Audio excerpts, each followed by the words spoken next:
اس دن مانو چڑیا کھیتی کر رہی تھی کہ اچانک سے اس کے سر میں بہت درد ہونے لگ جاتا ہے اور وہ اپنا کام بند کر کے اپنے مالک سے آج کے دن کی معاوضہ لینے چلی جاتی ہے۔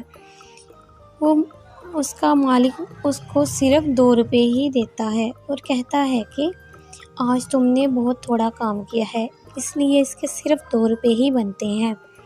مانو چڑیا اداس ہو کر اور وہ 2 روپے لے کر وہاں سے چل دیتی ہے۔ جب وہ آ رہی ہوتی ہے تو رستے میں اسے اپنی دوست ملتی ہے اور اس کی دوست کہتی ہے کہ کیسی ہو مانو، کیا کر رہی ہو آج کل؟ میں بالکل ٹھیک، تم سناؤ، تم یہاں کیسے آئی؟ کچھ خاص نہیں، بس یہاں ساتھ والے جنگل میں کچھ کام تھا، اسی لیے یہاں سے گزر رہی تھی اور تمہیں دیکھا تو میں چلی آئی۔ اور تمہارا گھر کہاں ہے؟ یہاں پاس میں ہی ہے، چلو میں تمہیں لے چلتی ہوں۔ چلو ٹھیک ہے۔ اور پھر وہ دونوں مانو چڑیا کے گھر چلی جاتی ہیں۔ وہاں پر چڑیا کی دوست مانو چڑیا سے کہتی ہے کہ تمہاری ماں کہاں ہے؟ وہ بس ساتھ والے کمرے میں، آج کل ان کی طبیعت کچھ ٹھیک نہیں رہتی، ان کی دوائیں بھی لانی ہوتی ہیں۔ ٹھیک، اور تم کہاں سے آ رہی تھی؟ میں یہاں پاس میں ہی کھیت میں کام کرتی ہوں۔ تم یہ کھیتی کا کام کیوں کرتی ہو؟ یہ کام تو تمہیں کرنا بالکل بھی پسند نہیں ہے۔ ہاں، پسند تو نہیں ہے لیکن اب کرنا بھی پڑتا ہے، ہمارے حالات بھی نہیں کچھ ٹھیک، اور اوپر سے یہ ماں کی دوائی بھی لانی پڑتی ہے۔ ٹھیک، لیکن تم وہ کام کیوں نہیں کرتی جو تمہیں بہت اچھے طریقے سے آتا ہے؟ کون سا کام؟ پارلر کا کام۔ تم کلاس روم میں بہت اچھا میک اپ کر لیتی تھی، کئی مرتبہ تم نے مجھ پر بھی بہت اچھا میک اپ کیا ہے، تو تم میک اپ کر لیا کرو لوگوں کو۔ ہمارے ساتھ والی میک اپ کرتی ہے اور وہ اس سے بہت پیسے کماتی ہے۔ اچھا، لیکن میک اپ کا سامان لانے کے لیے میرے پاس کوئی پیسے نہیں۔ اور پھر اس کی دوست اٹھ کر جاتے وقت مانو چڑیا کو کچھ پیسے دیتی ہے اور کہتی ہے کہ یہ لو پیسے اور سامان لاؤ اور اپنا کام شروع کرو۔ نہیں، میں یہ پیسے نہیں رکھ سکتی۔ نہیں، کوئی بات نہیں، تم رکھ لو۔ دوستیں ایک دوسرے کی مدد کر ہی لیتی ہیں۔ اور پھر اس کی دوست وہاں سے چلی جاتی ہے۔ پھر مانو چڑیا اپنی ماں کے پاس جاتی ہے اور انہیں کہتی ہے کہ ماں، میں یہاں پاس میں ہی جا رہی ہوں، میں شام تک آ جاؤں گی۔ تو یہ کہہ کر وہ وہاں سے چلی جاتی ہے اور وہاں بازار جا کر وہ میک اپ کا کوئی سامان خرید کر لے آتی ہے اور لا کر اپنے گھر میں سیٹ کرتی ہے۔ اور اگلے ہی دن صبح وہ انتظار کرتی ہے کہ کوئی میک اپ کروانے آئے۔ کلی کبھی گزر رہی تھی اور وہ بورڈ دیکھتی ہے اور وہاں پر اپنے بال سیٹ کروانے چلی جاتی ہے۔ اندر جاتی ہے تو مانو چڑیا کو دیکھتی ہے اور کہتی ہے کہ کیا تم یہ کام کرتی ہو میک اپ کا؟ جی ہاں، میں ہی کرتی ہوں۔ اچھا، تو یہ ذرا میرے بالوں کا اچھا سا اسٹائل بنا دو، میں نے شادی پر جانا ہے۔ ٹھیک ہے، میں بنا دیتی ہوں۔ اور پھر مانو چڑیا اس کے بالوں کا اچھا سا ڈیزائن بنانے لگ جاتی ہے۔ بہت ہی جلد ایک خوبصورت سا ڈیزائن بنا دیتی ہے جسے دیکھ کر کلی کبھی بہت خوش ہوتی ہے اور وہ اس کو اس کے پیسے دے کر وہاں سے چلی جاتی ہے۔ مانو چڑیا وہ پیسے لے کر بہت خوش ہوتی ہے اور اپنی ماں کی دوائیں لاتی ہے اور لا کر ماں کو دیتی ہے۔ اور اسی طرح کبھی جب اپنے محلے میں جاتی ہے تو وہ اور کو بھی بتاتی ہے، میک اپ کروانے آتی ہیں۔ اس طرح کچھ دن لگ جاتے ہیں۔ آہستہ آہستہ مانو چڑیا کے پاس بہت زیادہ لوگ آنا شروع ہو جاتے ہیں میک اپ کروانے کے لیے، اور اسی طرح اس کا کام بہت اچھا ہو جاتا ہے۔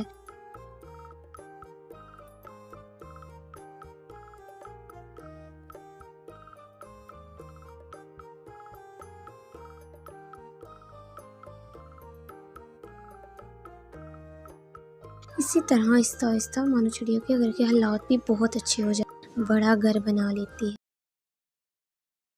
مانو چڑیا اپنی 3 یتیم بیٹیوں کے ساتھ رہتی تھی۔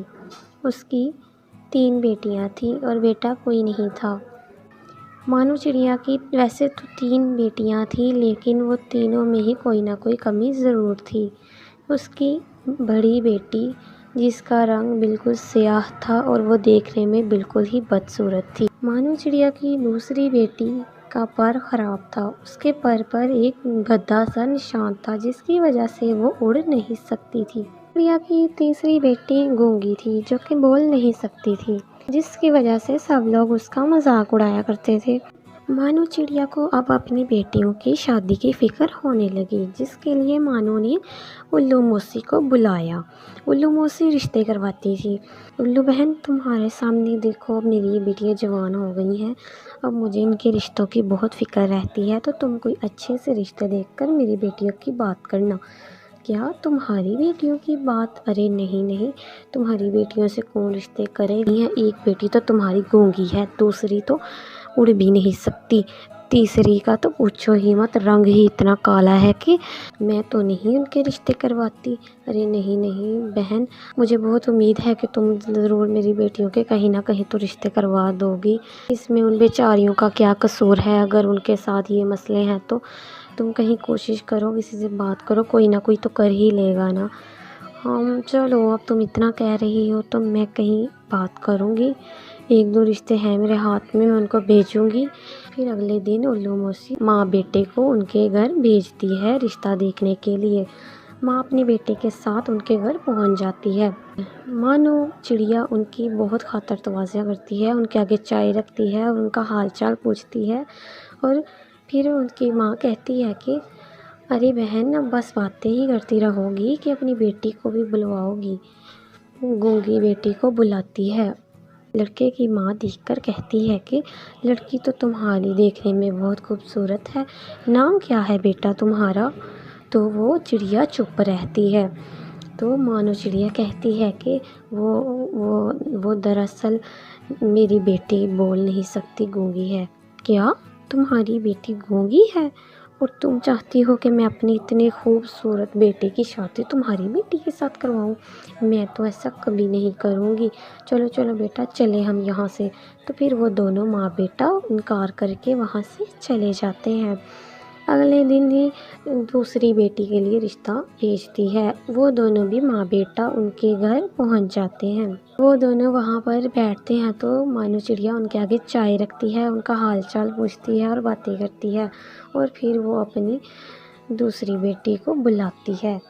جب وہ وہاں آتی ہے تو اس کی لڑکے کی ماں کہتی ہے کہ ارے بیٹا، اس طرح گھس گھس کے کیوں چل کر آ رہی ہو؟ ٹھیک سے چل کر آؤ نا۔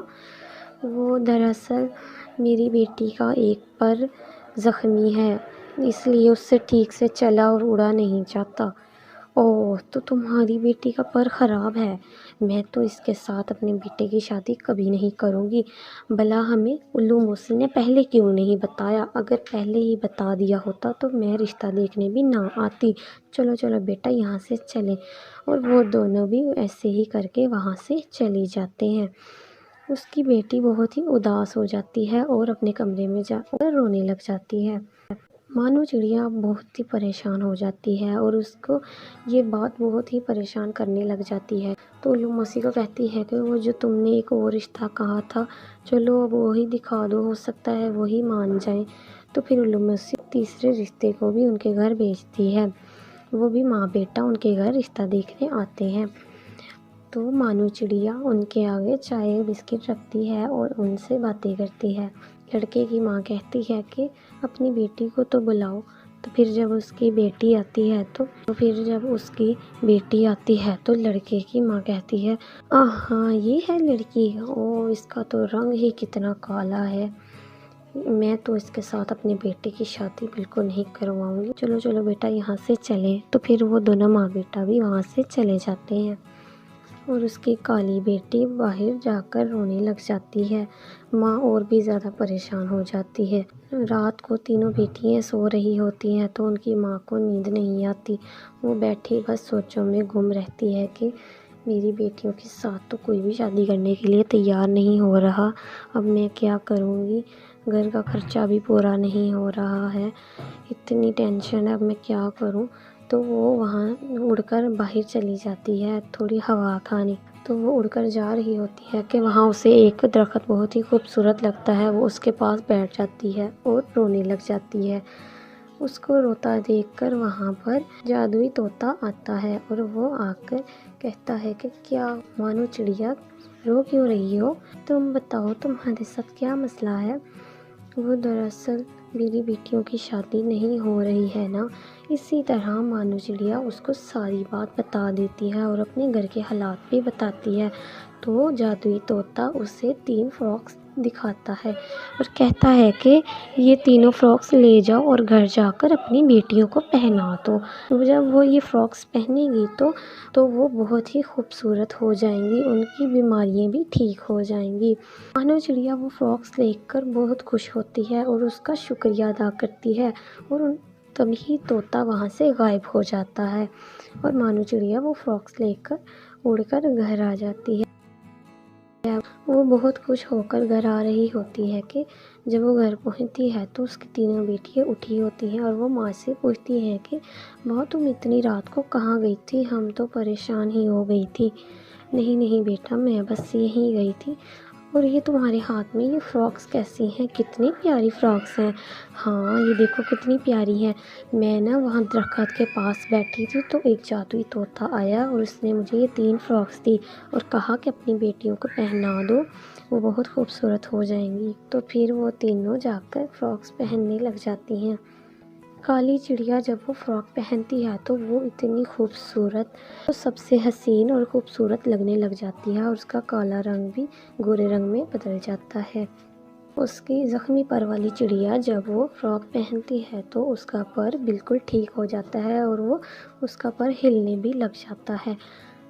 اس کی گونگی چڑیا جب وہ فراک پہنتی ہے تو وہ بولنے لگ جاتی ہے اور اب اس کو بولتے وقت کوئی مسئلہ بھی نہیں ہوتا۔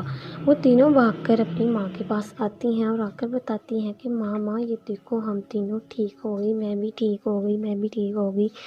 تو پھر اس کی ماں کی آنکھوں میں آنسو آ جاتے ہیں اور اس کی بیٹیوں کی آنکھوں میں بھی خوشی کے آنسو آ جاتے ہیں۔ ایک دن مانو چڑیا اپنی بیٹی کے ساتھ باتیں کر رہی ہوتی ہے کہ الو موسی آ جاتی ہے اور وہ کہتی ہے کہ ارے یہ تو تمہاری وہی بیٹی ہے نا جو گونگی تھی، جو بول نہیں سکتی تھی، اب دیکھو کیسے پٹر پٹر بول رہی ہے۔ ہاں ہاں یہ میری وہی بیٹی تھی، دیکھو ٹھیک ہو گئی ہے۔ ارے واہ یہ تو بہت ہی خوبصورت بھی لگ رہی ہے، میری بقایا دونوں بیٹی کو اب ٹھیک ہو گئی ہیں۔ اب کالو بیٹی بھی بہت ہی خوبصورت ہو گئی ہے اور دوسری کا بھی پر ٹھیک ہو گیا ہے، وہ دونوں باہر اڑنے گئی ہیں اور کھیلنے کودنے گئی ہیں۔ اچھا واہ، پھر تو ان کے رشتے بہت اچھی جگہ ہو سکیں گے، اب میں ہی ان کے رشتے کرواؤں گی۔ یہی بات لڑکے کی ماں کو پتہ چلتی ہے تو وہ جھٹ سے اڑ کر اپنے بیٹے کو ساتھ لے کر رشتہ دیکھنے بھاگی آتی ہے اور آ کر کہتی ہے کہ بہن مجھے معاف کر دو، میں نے بہت بدتمیزی کی، مجھے نہیں تھا پتہ۔ اب ایسا کرتے ہیں، اب میں تمہاری بیٹی کے ساتھ اپنے بیٹے کا رشتہ کر لیتی ہوں، مجھے انکار مت کرنا۔ میں نے تو سنا ہے تمہاری بیٹی بہت ہی خوبصورت ہو گئی ہے، اس کے تو چرچے ہی پورے جنگل میں پھیل گئے ہیں، میری طرف ہی اپنی بیٹی کا رشتہ کرنا۔ مانو چڑیا ان کو انکار کر دیتی ہے، مایوس ہو کر وہاں سے چلے جاتے ہیں۔ الو موسی آتی ہے اور کہتی ہے کہ تمہاری بیٹیوں کے لیے ساتھ والے جنگل کے بہت ہی خوبصورت اور امیر گھر کے رشتے آئے ہیں، تو ان تینوں کو میں نے تمہاری بیٹیوں کی تصویریں دکھائی ہیں، ان کو تو پسند ہے تو تم بھی دیکھ لو۔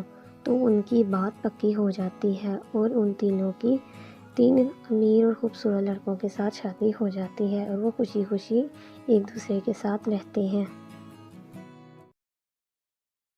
آج تو اتنی دھوپ ہے اور اوپر سے ماں نے مجھے آج دور جنگل سے پتھر لانے کے لیے بھیج دیا ہے، اتنی گرمی ہے، میرا تو گلا بھی سوکھ رہا ہے اور مجھے راستے کا بھی کچھ پتہ نہیں چل رہا، میں کس طرف جاؤں، اس طرف جاؤں کہ اس طرف جاؤں، کچھ سمجھ نہیں آ رہی۔ اور پھر یہ کہہ کر لاڈو چڑیا اڑ کر تھوڑا آگے کی طرف چلتی ہے۔ دھوپ زیادہ ہونے کی وجہ سے لاڈو چڑیا کو چکر آ جاتی ہے اور وہ نیچے جا کر بیٹھ جاتی ہے۔ اتنی گرمی، اتنی زیادہ دھوپ ہے، اب میں کیا کروں، بہت پیاس لگ رہی ہے، گلا بھی خشک ہو رہا ہے، یہاں تو آس پاس کہیں پانی نظر نہیں آ رہا۔ تو پھر لاڈو چڑیا ادھر ادھر گھوم کر پانی کی تلاش کرتی ہے، وہ وہاں دیکھتی ہے اور پھر وہاں دیکھتی ہے، لیکن اسے کہیں بھی پانی نظر نہیں آتا، وہ پھر مایوس ہو کر وہاں پر بیٹھ جاتی ہے۔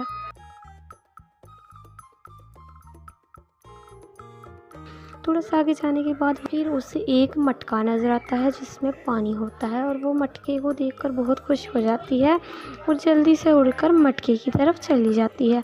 وہ مٹکے کے اوپر بیٹھتی ہے اور دیکھتی ہے نیچے، وہاں دیکھ کر وہ مایوس ہو جاتی ہے کہ پانی تو بہت کم ہے اور مٹکے کی اوپر سے سرنگ بھی تنگ ہے، جس کی وجہ سے وہ مٹکے کے اندر بھی نہیں جا سکتی، اور وہ سوچنے لگ جاتی ہے کہ اب وہ کیا کرے۔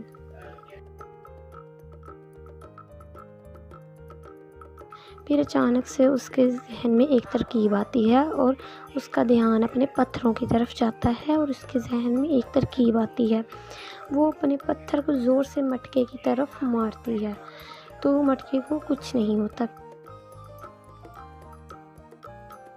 پھر وہ نوکیلا پتھر لے کر مٹکے کی طرف مارتی ہے تو وہاں پر ایک چھید ہو جاتا ہے اور وہاں سے پانی نکلنا شروع ہو جاتا ہے، اور وہ چڑیا جی بھر کر پانی پیتی ہے اور اپنے پتھر اٹھا کر اپنے گھر کی طرف چلی جاتی ہے۔